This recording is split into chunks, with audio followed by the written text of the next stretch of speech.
Hi friends, అందరూ ఎలా ఉన్నారండి? Welcome to my channel. Friends, ఈరోజు నేను చూపించబోయే డిష్ ఏంటంటే ఎగ్ బెండకాయ కర్రీ అండి. చాలా బాగుంటుంది ఫ్రెండ్స్. ఇది ఒకసారి ట్రై చేసి చూడండి. నేనైతే ముందుగానే 3 ఎగ్స్ని తీసుకుని వాటిని బాయిల్ చేసేసుకొని పైన పుట్టని తీసేసుకొని ఈ విధంగా పక్కన పెట్టుకొని ఉంచుకున్నాను. అలాగే 1/2 కిలో బెండకాయలు తీసుకొని వాటిని పుచ్చులు ఏమైనా ఉంటే చూసి శుభ్రంగా కడిగేసుకొని ఇలాగ కట్ చేసి పెట్టుకున్నానండి. ఒక చిన్న సైజు టమాటాని తీసుకుని ఈ విధంగా కట్ చేసి పెట్టుకున్నాను. అలాగే ఆనియన్స్ కూడా మీడియం సైజు ఆనియన్స్ని 2 కట్ చేసుకున్నాను. అలాగే 2 పచ్చిమిర్చి తీసుకున్నాను. కొంచెం కరివేపాకండి. ఫ్రెండ్స్, ఇప్పుడు ఎగ్ బెండకాయ కర్రీని ఎలా ప్రిపేర్ చేయాలో చూద్దామండి.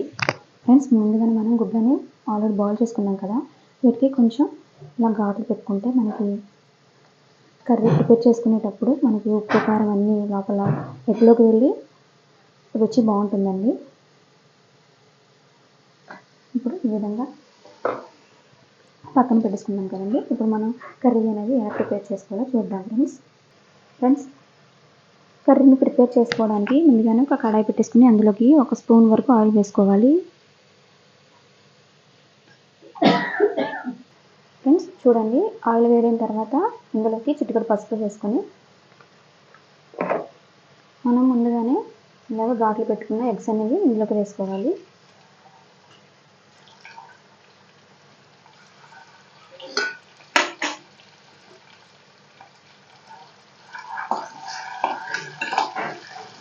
ఫ్రెండ్స్, ఈ గుడ్లని ఈ విధంగా కొంచెం ఫ్రై చేసుకోవాలండి.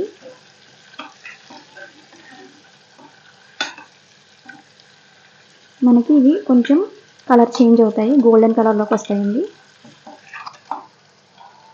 ఫ్రెండ్స్, చూడండి, మనకి కలర్ కొంచెం చేంజ్ అయిందనమాట. ఇప్పుడు తీసేసుకొని వీటిని పక్కన పెట్టుకోవాలి.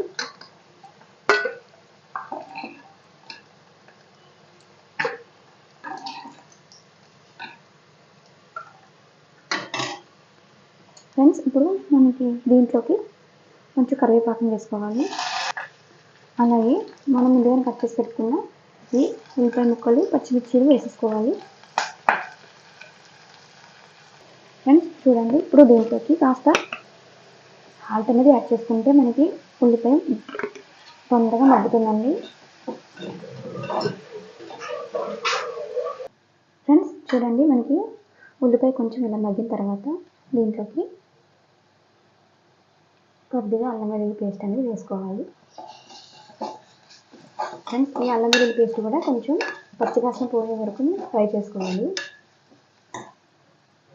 ఫ్రెండ్స్, ఇప్పుడు దీంట్లోకి మనం ముందుగానే కట్ చేసి పెట్టుకున్న టమాటా ముక్కలు కూడా వేసుకోవాలి.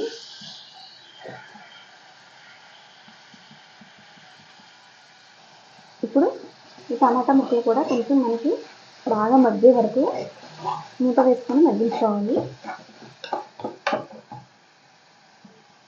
ఫ్రెండ్స్, చూడండి, మనకి టమాటా కూడా బాగా మగ్గిపోయింది అన్నమాట. ఇలా మగ్గిన తర్వాతనే బెండకాయ వేసుకోవాలి, లేకపోతే మనకి గ్రేవీ అనేది ఉండదండి. ఇప్పుడు బెండకాయ ముక్కలు కూడా వేసేసుకోవాలి.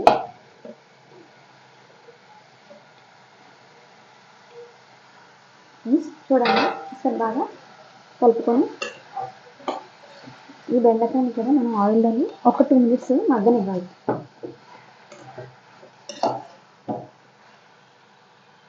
చూడండి ఫ్రెండ్స్, ఈ బెండకాయ కూడా మనకి ఆయిల్లో మగ్గిందండి. ఇలా మగ్గడం వల్ల ఏంటంటే మనకి బెండకాయలో ఉన్న పచ్చిదనం అంత వాసన పోతుందండి. అందుకని ఆయిల్లోని బెండకాయని మగ్గనివ్వాలి. ఇప్పుడు దీంట్లోకి కొంచెం పసుపు వేసుకోవాలి.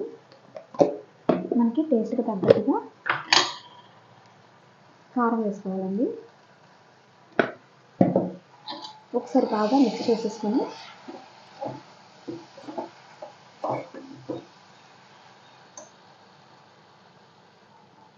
వాటర్ వేసుకోవాలి. ఫ్రెండ్స్, ఈ వాటర్ కూడా మనం చూసుకొని వేసుకోవాలి. మనకి మరీ ఎక్కువ వేసుకోకూడదు, కరెక్ట్గా మనకి కర్రీకి సరిపడా వాటర్ అనేది వేసుకోవాలి.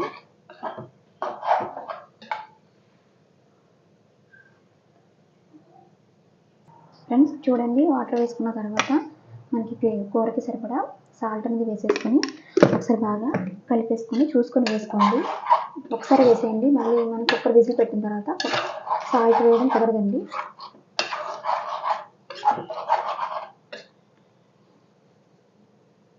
ఫ్రెండ్స్, ఇప్పుడు దీంట్లోకి ఎగ్స్ని కూడా వేసేసుకొని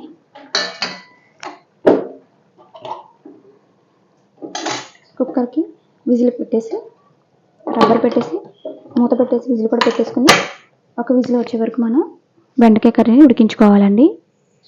ఫ్రెండ్స్ చూడండి, నేను కుక్కర్ పెట్టేశాను, విజిల్ వచ్చేసింది. మూత తీసి చూపిస్తున్నాను చూడండి. మనకి ఫ్రెండ్స్ ఇప్పుడు గరిటెతోటి కలుపుకోకూడదండి, మనకి బెండకాయ విడిపోతుంది. ఇప్పుడు ఏం చేయాలంటే మనకి కొంచెం పులుసు ఉంది కాబట్టి స్టవ్ ఆన్ చేసేసి ఈ పులుసు దగ్గర పడే వరకు మనం ఒక 5 మినిట్స్ వరకు ఉడికించుకుంటే సరిపోతుందండి. మనం ఉప్పు కారం అన్నీ ముందుగానే వేస్తాం కాబట్టి ఇప్పుడు ఏం వేయాల్సిన పని లేదు.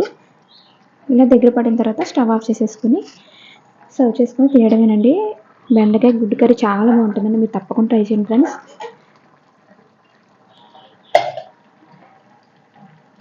ఫ్రెండ్స్ చూడండి, మనకి పులుసు అంతా దగ్గర పడుతుంది అనమాట. ఇప్పుడు స్టవ్ ఆఫ్ చేసేసుకొని మనం ఈ గ్రేవీని ఒక గిన్నెలోకి తీసేసుకొని తినేయడమేనండి. నిజంగా చాలా బాగుంటుందండి. ఫ్రెండ్స్ నేను చేసిన ఎగ్ బెండకాయ కర్రీ కనుక మీకు నచ్చినట్లయితే మా ఛానల్ లైక్ చేయండి, షేర్ చేయండి, సబ్స్క్రైబ్ చేసుకోండి. Thank you friends.